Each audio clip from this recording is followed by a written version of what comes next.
بھائی اور دوستو، دنیا ایک ایسی جگہ ہے جہاں پہ خوشیاں بھی ہیں اور غم بھی ہیں، صحت بھی ہے، بیماری بھی ہے، مختلف حالات انسان کی زندگی میں آتے ہیں اور پریشانیاں انسان کی زندگی میں زیادہ ہیں اور خوشیاں کم ہیں۔ اور جب کبھی کوئی پریشانی آئے تو انسان اپنے اوپر کنٹرول نہیں رکھ پاتا اور بس اوقات اس کی زبان سے ایسے کلمات نکلتے ہیں جو اس کے ایمان کو، عمل کو خراب کر دیتے ہیں۔ تو اللہ جل شان کی ذات نے اپنے بندوں کی رہنمائی فرمائی ہے کہ جب کبھی کوئی پریشانی اور مصیبت آ جائے تو اس وقت کس طرح سے اس مصیبت سے نکلنا ہے، اس سے نجات کا راستہ کیا ہے۔ تو اللہ تعالیٰ فرماتے ہیں کہ صبر اور نماز کے ذریعے سے اس مصیبت سے، پریشانی سے نجات حاصل کرو۔ اور صبر کیا کس کو کہتے ہیں؟ صبر کے بنیادی طور پر 3 شعبے ہیں۔ ایک کہ جو اللہ کی نافرمانی ہے اس کو 100% چھوڑ دینا، اور صبر کا دوسرا شعبہ ہے کہ اللہ کی 100% اطاعت کرنا، یعنی جو احکامات اللہ نے دیے ہیں ان کے اوپر چلنا۔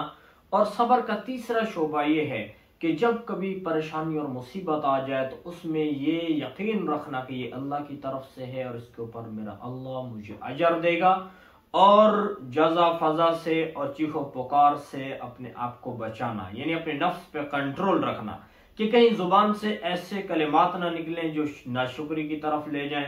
کہ بس اوقات انسان مصیبت میں ایسی زبان سے کلمات نکالتا ہے کہ جو انسان کو کفر کی طرف لے کر چلے جاتے ہیں، انسان کے عمل کو فاسد کر دیتے ہیں۔ تو اس لیے جو صبر ہے، یہ صبر کے 3 شعبے ہیں جن کے اوپر عمل کرنے کے ذریعے سے دنیا کے اندر پریشانی سے نجات ملے گی اور آخرت میں اللہ تعالیٰ اس کا کیا اجر عطا فرمائیں گے۔ تو حدیث مبارکہ میں آتا ہے کہ قیامت کے دن جب ایک فرشتہ اعلان کرے گا کہ کہاں ہیں صبر کرنے والے، وہ آئے اور ان کو میرا اللہ بغیر حساب کے جنت میں داخل کرے گا۔ تو مفسرین نے یہ بات فرمائی ہے کہ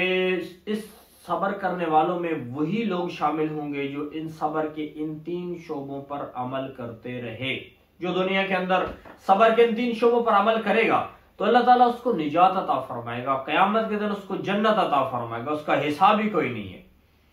اور دوسری چیز اللہ تعالیٰ نے جو بتائی ہے وہ ہے نماز۔ اور صبر کے اندر اللہ تعالیٰ کی جتنے بھی احکامات ہیں وہ سب آ جاتے ہیں، لیکن نماز کو الگ طور پہ پھر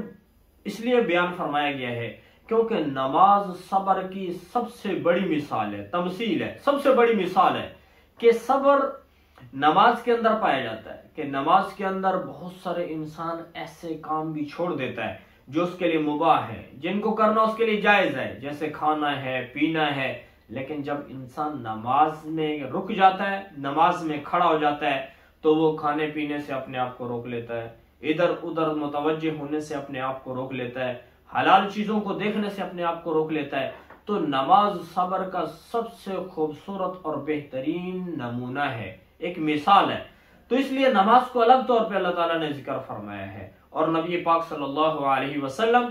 اذا حزبہ امر فزع الی الصلاۃ، جب کبھی کوئی پریشانی اور دکھ پیش آتا اللہ کے نبی فوراً نماز کی طرف آ جاتے کہ نماز یہ تمام پریشانیوں سے نجات کا راستہ ہے، دنیا میں بھی اور آخرت میں قیامت کے دن سب سے پہلے نماز کا حساب ہوگا۔ اور میرے نبی نے فرمایا جس کی نماز پوری ہو گئی بس وہ جنت میں چلا گیا، وہ اس کے لیے اس کے باقی سارے اعمال پورے ہو جائیں گے۔ تو نماز اتنی خوبصورت عمل ہے جو زندگی کے اندر بھی جب تک انسان دنیا میں زندہ ہے نجات، پریشانیوں سے نجات کا راستہ ہے، اور آخرت میں جو قیامت کے دن ہے یقول الکافر یا لیتنی کنت ترابا، انسان جہنم کو دیکھ کے یہ کہہ رہا ہوگا، کافر کہے گا کاش میں آج مٹی ہو جاؤں، مجھے اس میں نہ جانا پڑے۔ تو اس دن جو نفسا نفسی کا عالم ہے، اس دن بھی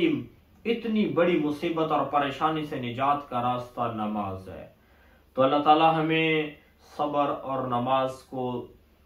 ایک ساتھ اپنی زندگی میں لانے کی توفیق عطا فرمائے کہ ہماری زندگی میں صبر بھی ہو اور ہماری زندگی میں نماز جیسے خوبصورت عمل بھی ہو، اور جس کی زندگی میں عمل ہے، نماز والا عمل ہے، اس کی زندگی خوبصورت ہو جاتی ہے، آسان ہو جاتی ہے۔ تو اللہ تعالیٰ ہمیں